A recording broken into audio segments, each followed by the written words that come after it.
Okay, here's our garden up here, and there are the steps going up where the deer come under the steps. And under our deck is a nice moist area where we can put the ground rods. I've got a faucet right over here, a hose bib, and an electrical outlet. So I can put the controller box next to there, and I can put the ground rods in the ground because that's always moist. And I've already got one started over there in the corner. And what I'm going to do is run a wire from that ground rod up and across the underside of the deck and back down to this pole, where I'm going to put a ground rod in the ground just out beside this pole. That way the wire will be out of the way, and we'll have the ground rods about 20 feet apart.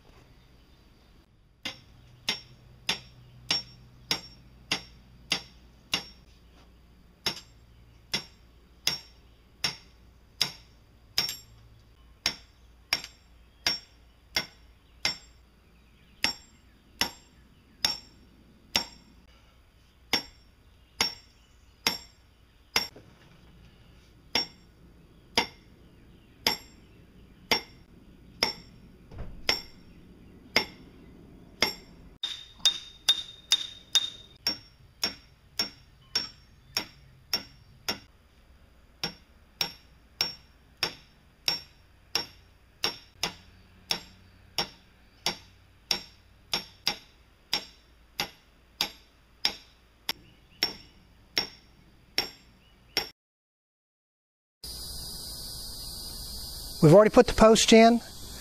Today we're going to put the wire in. I want you guys to know that this is the first time I've ever done this. I'm about as clueless as anybody tuning in to find out what's going on. Those of you who have done it before, if there are any questions in the comment section down below, how about you guys help and answer them, because this is my first trial, and I depend, and we all depend, on people who have experience that they can transfer to other YouTubers. So with that in mind, just you know, give me a little tolerance here for not knowing what the heck I'm doing.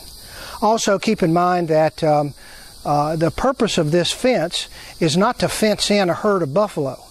The purpose of this fence is to make deer who come close to it learn that it's going to bite them and make them shy away.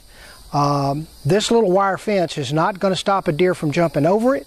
It's not going to stop a deer from going through it. But hopefully by putting strips of aluminum foil with peanut butter on this fence, the deer apparently just love peanut butter, and they will go to the peanut butter above everything else. And as soon as their tongue touches the peanut butter with the aluminum foil strip on it, they get the shock of their life and they run away. And hopefully if I can get them to do that enough times, they will be trained, don't go across this fence. So that's the goal, not to keep them physically out, but to make them respect this fence, and when they see it, shy away. So with that said, we'll get moving, putting the wire in.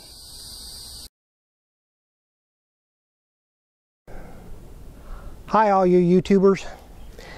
We have the supplies here that we're going to use to install our electric fence. I have a 1/4 mile of 17 gauge galvanized electric wire. I have standoffs, insulators that will go on the posts that we put in earlier today.